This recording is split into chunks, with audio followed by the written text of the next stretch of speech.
Let's talk about becoming unconditionally loving towards yourself. See, we have to stop viewing ourselves as just like this one being right here.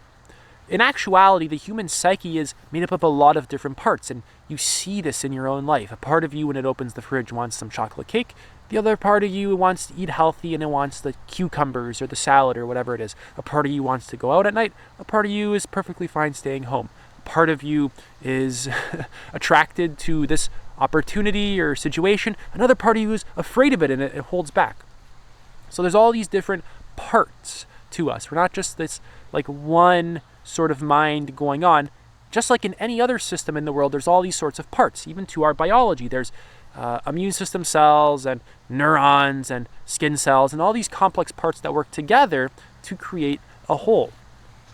So in order to actually become more unconditionally loving to yourself, over time, you have to learn how to open up to every single part of you. Basically, in order to really fall in love with who you are, rather than struggling against yourself, rather than having a particular feeling or a part of you that you demonize, you slowly have to welcome it back into your sense of self, back into your conscious mind, rather than casting it away into the unconscious.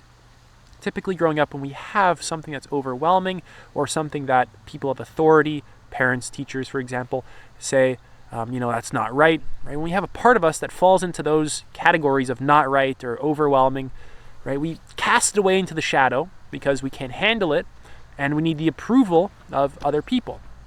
And then later on in life, it comes back to bite us in the ass. We actually start projecting our shadow onto the external world, and it bleeds into our relationships, it bleeds into our career, it bleeds into every area of our life. It controls us far more than we really like to think it does. And we have to look into what's going on here. We actually have to have the courage to look into our own internal world. Humans are afraid of all sorts of stuff. We're afraid of things in the external world, but funny enough, we're afraid of our own internal world. We're afraid of actually looking into our mind and seeing what is there. Why are we afraid of looking into our mind and seeing what is there? Is because implicitly we understand that it is so full of bullshit that we really just want to avoid it for the rest of our lives. That, oh my God, there's a stunning amount of bullshit stored inside of us that we really, oh my God, I can't handle it. Look away. So in order to really begin to be more unconditionally friendly to yourself, unconditionally loving, unconditionally accepting, this is something that's going to take time and you have to develop it. It's something that you need to dedicate yourself to for the rest of your life. This isn't a 5-minute thing. This isn't a 10-minute thing. This is going to be a huge part of your life for as long as you live. It's like all of these parts of you, you can slowly open yourself up to them, right? Let's say feelings of grief, feelings of shame, feelings of guilt, strange thoughts of, what happened 10 years ago when you were at school or something, or like some kind of disturbing thought. It's like you're slowly allowing all these parts of you to just exist, and it's like you're becoming a parent for all these parts of you. Because all these parts, all these disturbances, all these wounds, it's like just a bunch of like children essentially. They're inner child wounds that really just need love. They need attention. They need awareness. They need to be included back into connection with the whole, with everything that you are. In the same way how if we ostracize a human, kick him out of society, he's by himself, he's going to get sick. Right? He's going to feel lonely. All sorts of stuff is going to happen. And in order to restore him back to well-being, right, we have to include him. We have to care about him. Get this guy a shelter. Get him some warm soup. Get him like some love and connection. Or get him like the things that he needs. Same thing with the inner parts of your own psyche. They need connection. They need awareness shined on them. They need to feel included in your own mind. Or else they start to move into like fight or flight, move into survival mode. It's essentially just trauma, and you're stuck in survival mode, essentially. Right? So it's like you're making space for all your feelings to exist, for all your thoughts to exist. You're making space for even the parts of you that don't want to change, the parts of you that are stubborn, the parts of you that want to remain closed to life, the parts of you that are afraid of even doing this kind of work. You make space for them too. You don't try and manipulate them into changing. Right? It's like, what is happening inside of us right now, we simply bring acceptance to it without needing to change it whatsoever. super counterintuitive, because once we're able to accept what's happening, especially in the sort of psychological field, that increases our ability to work with what is going on inside of us. Because what's the alternative? Fighting against ourselves? That's going to close us down even further. That's only going to add fuel to the fire. Instead, we need to learn how to just watch ourselves, bring awareness to what's going on, observe it neutrally, without judging it, without needing to change it, force it to be another way. It's like we're just allowing every single thing inside of us to arise freely, exist for how long it wants to exist for, and then pass away. So a thought arises, it exists in the mind, and then it passes away. This is really the most loving way of relating to yourself. And this is really what meditation teaches us. Meditation teaches us to just observe, to allow thoughts to arise and pass, to allow feelings to arise and pass, to allow every single thing that arises to allow every single thing that arises in existence to simply arise within the safe container of your own awareness. And counterintuitively, this begins to heal you, because awareness alone is curative. Shining the light of awareness on yourself is curative just by doing that. Right? It begins to act like this autocorrect system over time. So if you have a bad habit, for example, right, and you begin to identify the emotions that are behind you, doing your unhealthy habit, maybe like you're eating when you're bored a lot. By processing maybe the frustration and the boredom and the sadness that goes along with all of that, the habit begins to fall away.